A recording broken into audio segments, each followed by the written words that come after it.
Cinemania Field Report, Evil Alien Conquerors. Since the 1970s, there has been a steady trickle of movies written by stoners for stoners. Get any two brain-fried hipsters in a room with doobies and Lunchables, wait 20 minutes, and they'll start talking about an awesome idea for a movie that, you just gotta hear about, man. Sometimes these movies can even be enjoyed by audiences with straight heads. Take Cheech and Chong, for instance. They built their careers being stoners, writing stories about stoners for a stoner audience, but even the unelevated have found plenty to love in their antics. There have been plenty of films and filmmakers since. Half-Baked, Friday, Dazed and Confused, Dude, Where's My Car? And they're amusing enough because they're the cinematic equivalent of junk food. Kind of meh, okay, but once you've partaken of the devil's lettuce, they're fucking miraculous, man. You gotta try some. Usually films like these feature young stars who go on to make more serious films, and they're usually made on low budgets. Well, if the only resources available to you are unlimited tacos and the free time of your film school buddies, chances are a stoner movie is somewhere in your wheelhouse. Or at least they appear to be low budget, because not only does that play to the stoner aesthetic, one can presume that a not insubstantial portion of the film's budget has gone up in smoke. I see what you did there. Hear me now, past the duchy on the left-hand side. I be straight chillin' with the Dread Rasta dialogue. Stop. Stop that. Rasclat. Thankfully for the planet, most of these films inevitably contain many references to the consumption of marijuana and the hijinks that ensue from characters being under its psychoactive effects. Quite funny indeed for anyone who is presently stoned, or has been stoned, or who has spent time around stoners and stoner culture, but as they play to a niche audience, these films don't present much of a threat. There are, however, a rare few which are written and produced by stoned people aimed at a stoner audience, but which do not contain a single ganja reference whatsoever. Thus, the Cinemania those films peddle is far more accessible, making those films infinitely more dangerous. You mean a stoner movie that doesn't require one to be hepped up on goofballs or 8 miles high, and yet better if one were? How can this be? Explain. I do, it is, it doesn't, you needn't, yet you might, and now I shall. Ladies and gentlethems, I present the 2003 film, Evil Alien Conquerors, directed by Chris Matheson of the Bill and Ted trilogy. I will leave aside the argument over whether the Bill and Ted movies can or should be classified under the stoner movie category. Google at least thinks so. But it's certain that the subject of this field report was clearly intended to have been enjoyed with a head full of reefer. The plot of Evil Alien Conquerors might be best summarized as what happens when a screenwriter gets cataclysmically stoned while watching Invader Zim, then says, "Hold my beer," and decides to make their own version using a bunch of SNL also-rans and a shoestring budget.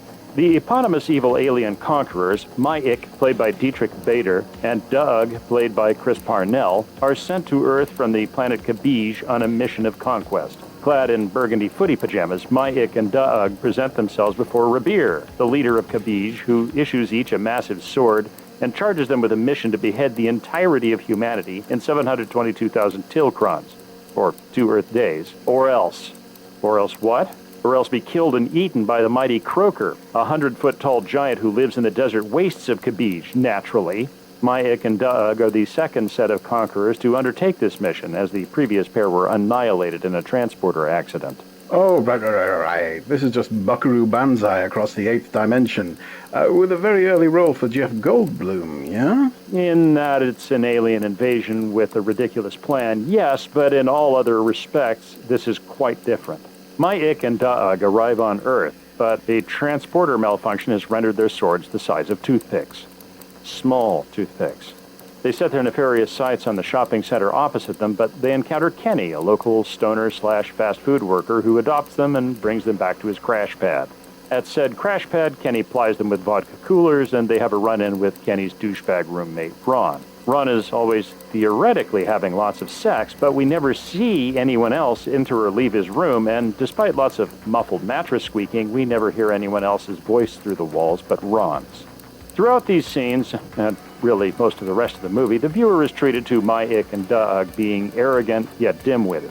The performances are good for some chuckles, and it's especially funny when you realize the dude playing Doug is the same guy who voices Jerry Smith in Rick and Morty if you're that kind of listener, and Cyril Figgis in Archer if you're the other kind of listener.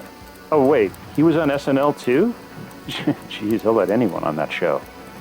Twin fishes out of water learn about our strange earthly ways. Oh, I know this one. It's Earth Girls Are Easy, also with a very early Jeff Goldblum appearance, right? Right? No, and look, there's no Goldblum here. It's just coincidence that he was in 2 whacked-out alien invasion movies.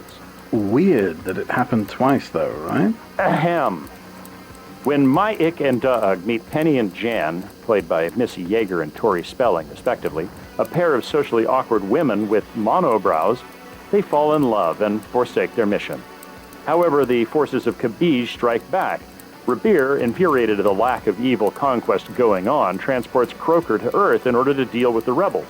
Unfortunately for Croker, the transporter malfunctions and shrinks him to normal human size in the process. Fortunately for the viewer, Croker is too stupid to realize it.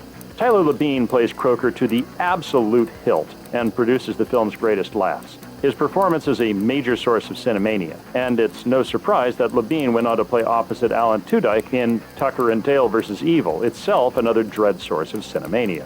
Croker tracks down Mike and Doug with the help of douchebag Ron, who harbors a grudge against Mike and Doug because fuck you, that's why. But first Ron enlists Croker to help him make some infomercials. Once Mike and Doug show up, there's a low-budget, low-effort showdown in the stoner crash pad, which ends in Croker taking them prisoner. What, you expected better? This is a stoner movie, dear listener. Elsewhere, somehow, Kenny is transported to Kabij, where he falls on and accidentally kills Rabir, thus assuming the Kabijian throne. Just as Croker is about to execute Mike and Doug, the monobrow girls arrive, now themselves dressed in onesies and wielding their own proper-sized swords. Turns out they were the lost pair of Kabijian conquerors, and they proceed to kick Croker's ass. The 4 Kabijian refugees do what so many other immigrants have done: open a restaurant truck. The film ends with the quartet dancing together on the truck roof. So, alien beings infiltrate society, Yes, taking on our appearances and our jobs and whatnot. yes, yes. So it's a 1978 remake of Invasion of the Body Snatchers, with a surprising appearance by Don't you dare. Leonard Nimoy. Oh, well, I'll allow... And Jeff Goldblum. Got in the third one. Okay, fine. That is weird. Anyway, everything about this film is asinine, yet it's surprisingly watchable. High art, it is definitely not. Evil Alien Conquerors is basically filmic Funyuns. And like the snack food, there's not really any there. But when you need something to help you unplug from the shitstorm of depressing news spewing hourly from the obelisk of anxiety inhabiting your pants pocket, this film is a welcome relief. It's up on YouTube right now. If you're feeling stressed, maybe go have an edible, wait about an hour, then put on Evil Alien Conquerors and use it to help you zone the fuck out for a while. Just don't hold us responsible when you get Cinemania. We did warn you after all. This has been another Cinemania Field Report. This episode is written and performed by Ethan Ireland and Andy Slack. Music by Carl Casey at White Bad Audio. Incidental music and sound courtesy of Epidemic Sound.